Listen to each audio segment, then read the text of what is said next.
കഴിവറണോമാരെ ഇനി ഒരു അച്ഛനും വേണ്ടിയ ചവിട്ടി പണ്ടം പൊട്ടിക്ക് ഞാൻ. അവനൊരു അടികാരൻ. സിനിമയിലല്ല നീ ജീവിതത്തിൽ അടിക്കൊണ്ടിട്ടുണ്ടാ നത്തോലി. നാടകം കളിക്കുന്നവൻ എന്താടാ കുഴപ്പം? 2.5 മണിക്കൂർ തട്ടേക്കരുന്ന് ഡയലോഗ് തെറ്റാതെ പറയാൻ പറ്റണോ നിനക്കൊക്കെ? കണ്ടിടുന്നയൊക്കെ നിന്നെയൊക്കെ ഒടേതമ്പുരാൻ ഭൂമിയിലോട്ട് സിനിമാക്കാരായിട്ടൊക്കെ ഇറക്കിയതല്ലേ? സിനിമാക്കാർക്ക് എന്താണ് 2 കൂടുതലുണ്ടോ? അതോ നിന്റെയൊക്കെ മറ്റടുത്തുനിന്നാണോ മൂലമറ്റത്തേക്ക് കറണ്ട് കൊടുക്കുന്നത്? ആനയുടെ അത്ര ബുദ്ധിയുണ്ടെങ്കിലേ അവൻ അഭിനയിപ്പിക്കൂ. എന്നാ അബ്ദുൽ കലാമിനെ വിളിച്ച് അഭിനയിപ്പിക്കടാ. ചാൻസ് തണ്ടിയും തെരുകേട്ടും തെണ്ണിച്ചും തന്നെയാടാ എല്ലാവരും സിനിമാക്കാരനായിട്ടുള്ളൂ. അല്ലാതെ നീയൊക്കെ വീട്ടിൽ ചെന്ന് ഏത് നടനാടാ നടനാക്കിയത്?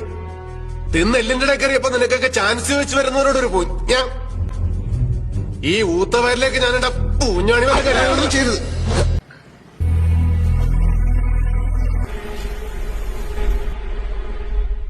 ഇനി പറയണ സാർ, എനിക്ക് അഭിനയിക്കാൻ അറിയില്ലേ? ഞാൻ നന്നായിട്ട് അഭിനയിച്ചില്ലേ? നിങ്ങളിപ്പോ പേടിച്ചില്ലേ? ഇല്ലേ?